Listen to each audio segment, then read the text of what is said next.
అరవ కామాక్షి గత కొద్ది రోజుల క్రితం నెల్లూరులో జరిగినటువంటి పెంచలయ్య హత్య కేసులో కీలక నిందితురాలుగా ఉన్నటువంటి వ్యక్తి ఈవిడ. అయితే ఈవిని అరెస్ట్ చేసిన తర్వాత ఈవిడికి సంబంధించి పోలీసుల రిపోర్ట్లో ఒక్కొక్క కీలకమైన విషయాలు బయటకు వస్తున్నాయని చెప్పుకోవాలి. అందులో భాగంగానే గంజాయి అమ్మడం కానీ, కొంతమంది యువకుల్ని గ్యాంగులుగా మెయింటైన్ చేయడం, స్థానికంగా సంఘ విద్రోహ శక్తుల్ని పెంచి ప్రోత్సహించడం, ఇవన్నీ కూడా ఆ స్థానికులంతా కూడా తెలుసుకొని ఆవిడ సంబంధించినటువంటి దాదాపుగా ఆవిడ నివాసం ఉంటున్న ఇంటి పక్కన 5 ఇళ్ళు ఎవరైతే ఈవిడ నివాసానికి చెందినటువంటి ఇల్లులు ఉంటాయో వాటన్నిటిని కూల్చివేయడం చర్చనీయాంశంగా మారింది. మొత్తానికి సమాజంలో ఇటువంటి సంఘ విద్రోహ శక్తుల పట్ల ప్రజల్లో చైతన్యం వస్తుందా? ఈ సంఘటన చూస్తే మాత్రం అవుననే చెప్పుకోవాలి. మరి మొత్తానికి ఇదే అంశం గురించి పూర్తి విషయాలు తెలుసుకోవడానికి మనతో ఉన్నారు సీనియర్ పొలిటికల్ అనలిస్ట్ రాయేష్ అప్సాని గారు. సార్ నమస్కారం అండి. నమస్కారం సార్, మనం ఇప్పటి వరకు చూసాం ఆంధ్రప్రదేశ్ రాష్ట్రానికి సంబంధించి డ్రగ్స్ ఫ్రీ స్టేట్గా చేయాలని చెప్పేసి కూటమి ప్రభుత్వం చాలా ఉక్కుపాదం మోపుతుందని చెప్పుకోవాలి. గత 5 సంవత్సరాల వైఎస్ఆర్సీపీ ప్రభుత్వంలో చూసుకుంటే ఏ విధంగా గంజాయి విచ్చలవిడిగా ఉందో, ఇప్పుడు ప్రభుత్వంతో పాటుగా ప్రజల్లో చైతన్యం తీసుకురావడానికి కూడా అనేక కార్యక్రమాలు చేస్తున్నారు. కానీ గత కొద్ది రోజుల క్రితం ఈ అరవ కామాక్షి విషయంకి వస్తే మాత్రం గంజాయికి సంబంధించి ఎప్పుడైతే వాళ్ళ ఇంటి పక్కన వాళ్ళు ఇవన్నీ పోలీసులు అరెస్ట్ చేసిన తర్వాత విషయాలు బయటకు వచ్చాయో వెంటనే పోలీసుల కన్నా ముందు ప్రజలు అప్రమత్తం, ఇలాంటి వాళ్ళు ఉండడం నిజంగా సమాజంలో కరెక్ట్ కాదు అన్న ఉద్దేశంతో ఆవిడకి చెందినటువంటి 5 ఇళ్ళు కూల్చేయడం, అసలుకి సమాజంలో చైతన్య విధంగా రావడం ఎటువైపు సంకేతాలు ఇస్తుందంటారు? మనకి పెద్దలు ఒక సామెత చెప్తారు, పిల్లిని గదిలో పెట్టి కొడితే అది కూడా పులిగా మారుద్ది అని చెప్పని. పిల్లి మనం ఇట్లా చెయ్యి ఇట్లా అంటే దాన్ని దాకా నీ చెయ్యి ఎలా అవసరంలా, అది నిన్ను చూస్తుండగా నువ్వు ఇట్లా చెయ్యి అంటే భయపడి వెనక్కి వెళ్ళిపోద్ది. అటువంటి పిల్లిని కూడా లేదు, ఒకవేళ మనం పెంచుకుంటున్న పిల్లే, మనం రోజు పాలు పోస్తున్న పిల్లే కదా అని చెప్పని అలా పారిపోవటానికి ఆస్కారం కలగనీయకుండా ఒక గదిలో బంధించేసి అదే పనికి భయపెడుతూ ఉన్నాం అనుకో, ఒక స్టేజ్ వరకు భయపడుతుంది. ఆ తర్వాత స్ట్రగుల్ ఫర్ ఎగ్జిస్టెన్స్, తను కాపాడుకునే క్రమంలో తిరగబట్టడానికి సిద్ధపడుతుంది. ఈ క్షణం వరకు భయపడ్డ ఈ పిల్లేంట్రా ఒక్కసారిగా పులిలాగా మీదకి రంకిస్తుంది అని చెప్పని అప్పుడు వాపోయే ప్రయోజనం లేదు. మన పిల్లే కదా అని చెప్పని గదిలో పెట్టి కొడితే ఇది కూడా తిరగబడ్డ నిమిషాన మన పరిస్థితి ఏంటనే గమనం, ఆలోచన ఆ భయపెట్టే క్షణంలోనే ఉండాలి. ఇవాళ మనం సమాజంలో కూడా చూస్తూ ఉంటాం, ఒక్కొక్క ప్రాంతంలో ఒక్కొక్కడు రౌడీజం చేస్తూ ఉంటారు. ఏంటి రౌడీజం? వాడు 10 మంది అనుచరులను పెట్టుకొని ఉంటాడు. అక్కడ ఉండే సివిలియన్స్ వాళ్ళ ఉద్యోగాలు రీత్యానో, వ్యాపారాలు రీత్యానో, కుటుంబ జీవనం ప్రశాంతంగా గడిపే వ్యక్తులు ఉంటారు. వాళ్ళు వీడిలాగా అల్లర్లు, అరాచకాలు, దాడులు, దౌర్జన్యాలు చేయలేరు. వాళ్ళ ప్రవృత్తి అది కాదు, అవి చేయటం వీడి ప్రవృత్తి. కాబట్టి సహజంగానే అరే వాడు అల్లరి చిల్లరాడు, రౌడీ, వాడితో మనకెందుకులే అని చెప్పని తలంచుకొని వీడి అకృత్యాలు భరించలేకున్నా కూడా ఒక్కోసారి వీడి వ్యవహార శైలి వల్ల వాళ్ళకి నష్టం జరుగుతున్నా కూడా ఒక్కడొచ్చి నాకు రౌడీ మామూలు పంపించంటాడు. ఈ అకృత్యాలను కూడా సహించి భరించి తలంచుకొని జీవిస్తూ ఉంటారు. కానీ అది పరిధి దాటిందనుకో, ఆ ప్రజల్లో కూడా తిరుగుబాటు ధోరణి ప్రబలిందనుకో, సమాజం సమిష్టిగా కనుక తిరగబడాలి అని చెప్పని ఒక నిర్ణయం తీసుకుంటే ప్రభుత్వాధినేతలే దేశాలు వదిలి పారిపోయారు. శ్రీలంకలో చూసాం మనం, ప్రజల తిరుగుబాటుకి పాలకులు దేశాన్ని వదిలి పారిపోయారు. ఇది చాలా దేశాల్లో జరిగినాయి. అట్లాంటిది ఆఫ్టర్ ఆల్ ఒక ప్రాంతంలో ఒక 10 మందినో 100 మందినో పెట్టుకొని ఒక రౌడీజం చేసే రౌడీ గ్యాంగులు ఒక కాలనీలో ఒక 10 మంది ఒక రౌడీజం చేస్తున్నారు. ఆ రౌడీజం చేసే గ్యాంగ్ లీడర్ కానీ ఆ రౌడీలు కానీ కలుపుకుంటే ఒక 10 మంది ఉంటారు, 15 మంది ఉంటారు, 20 మంది ఉంటారు. కానీ ఆ కాలనీ వాసులు అక్కడ ఒక 100 కాపురాలు ఉంటే 400 మంది జీవిస్తూ ఉంటారు. ఈ 400 మంది కనుక వీళ్ళని మన కాలనీ నుంచి తరిమి కొట్టాలి అని చెప్పని ఒక నిర్ణయం తీసుకున్నారే అనుకో, ఆ తిరుగుబాటుకి పరిస్థితులు ప్రేరేపించాయి అనుకో, అంటే తెగేదాకా లాగటం అంటారు. ఈ రౌడీజం వాళ్ళ మనుగడకే ముప్పు తీసుకొచ్చి వాళ్ళ గౌరవప్రదమైన జీవితానికే భంగం కలిగిస్తున్నారనుకో, ఏదో ఒక స్టేజ్లో తిరుగుబాటు చేయాలనిపిస్తుంది. ఎక్కడి వరకు సహిస్తారు? ఆర్థికంగా ఒక 100 రూపాయలు నష్టం అవుతుంది, పోనీలే. కానీ అది వాళ్ళ కుటుంబ గౌరవానికి, వాళ్ళ ఇంటి ఆడపిల్లల వరకు వచ్చారనుకో, ఇక ఆ రోజు ఆ తండ్రి తెగిస్తాడు, ఆ కుటుంబంలో ఉన్న అన్నదమ్ములు తెగిస్తారు. కానీ ఇది 10 ఇళ్ళకి తాగుతూ ఉందనుకో, ఈ సెగ 10 ఇళ్ళు 100 ఇళ్ళు అవుతాయి, 100 ఇళ్ళు 1000 ఇళ్ళు అవుతాయి. ఆ రోజు ఈ ఆఫ్టర్ ఆల్ ఈ సోకాల్డ్ రౌడీలు ఎంతవరకు, వీళ్ళంతా వీళ్ళ బతుకెంత? ఇవాళ ఆ తిరుగుబాటే ఈ అరవ కామాక్షి గంజాయి వ్యాపారం చేస్తుంది. ఆ గంజాయి వ్యాపారం చేసే క్రమంలో నువ్వు చేస్తూనే దొంగ వ్యాపారం.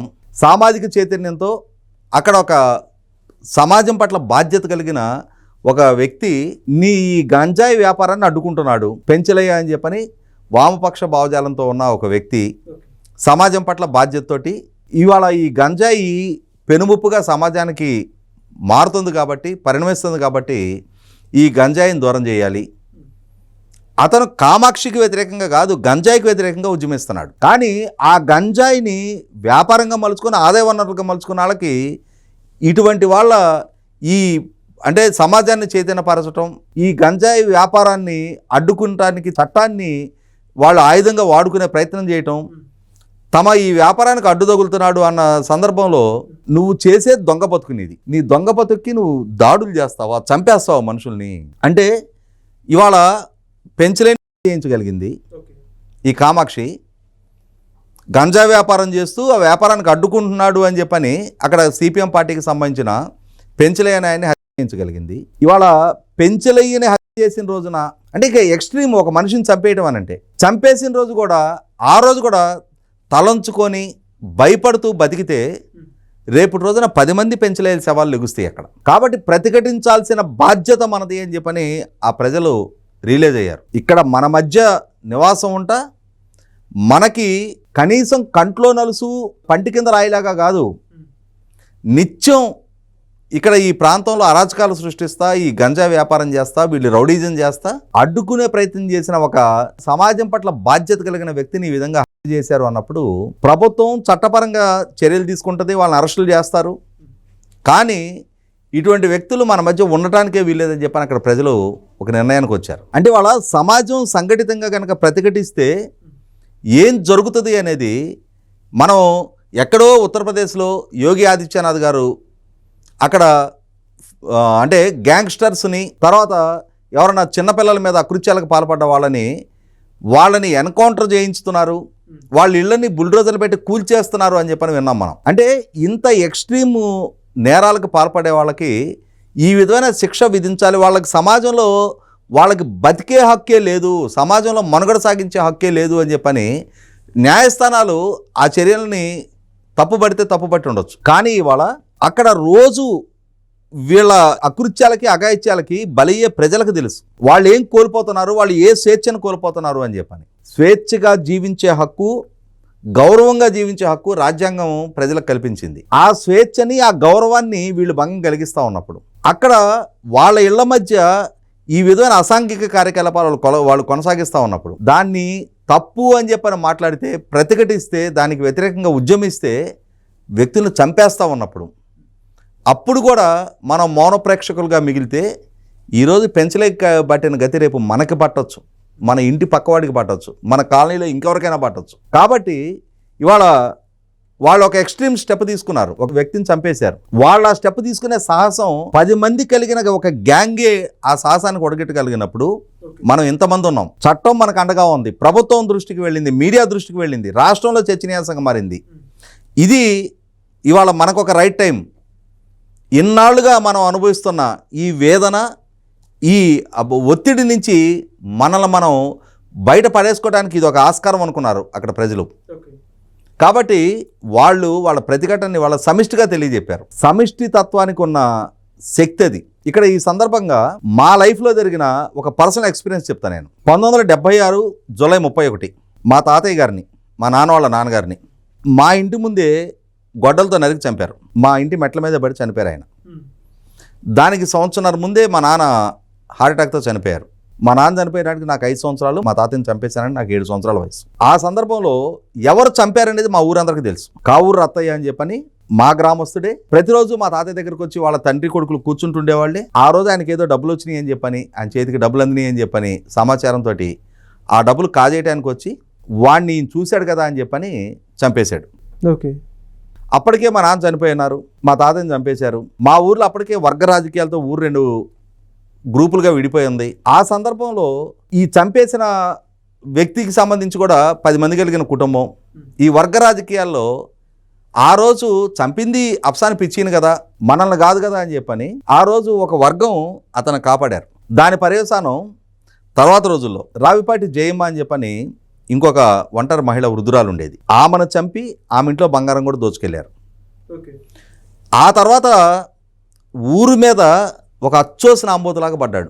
ఎవరిని పడితే వాళ్ళని బెదిరించి డబ్బులు వసూలు చేయటం, మెడల్లో తెంపుకొని వెళ్ళిపోవటం. ఒక 4 సంవత్సరాలు ఈ విశృంఖలత్వం కొనసాగింది. మా ఊరికి అప్పుడు మట్టి రోడ్లు, గ్రావెల్ రోడ్లు, ఆ రోజుల్లో సరైన బస్ సౌకర్యం కూడా వర్షాకాలం ఉండేది కాదు. తెనాల నుంచి అక్కడ బస్తీకి మా ఊరు నడిచి రావాల్సి వచ్చేది పొలాల్లో గుండా. తాటి తోపులు అడవిలాగా ఉండేది అక్కడ ఉండేవాడు.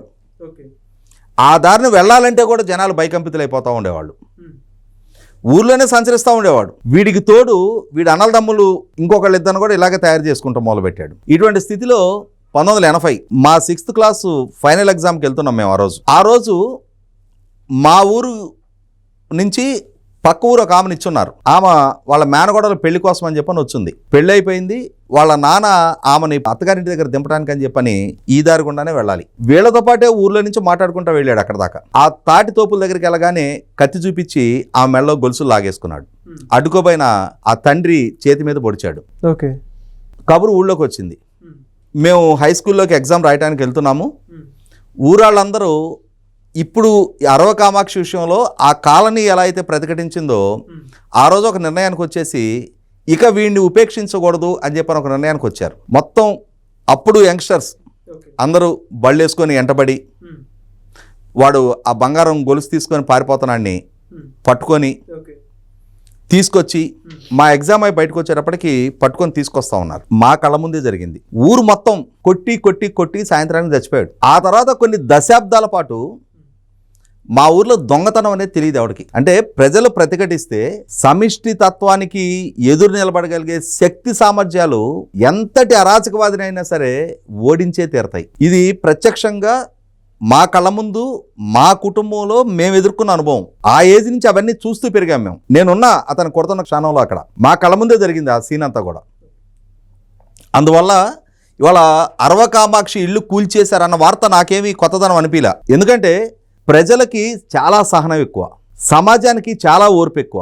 ఆ ఓర్పుని ఆ సహనాన్ని పరీక్షిస్తే ఇందాక ఇంట్రోలో నేను చెప్పిన మనం పెంచుకుంటున్న పిల్లే కదా అని చెప్పని గదిలో పెట్టి అతిగా హింసిస్తే ఆ పిల్లి కూడా తిరగబడ్డ రోజు పిల్లిని బయటికి పారిపోవడానికి వీలు లేకుండా నువ్వు దారులు మూసేసావు.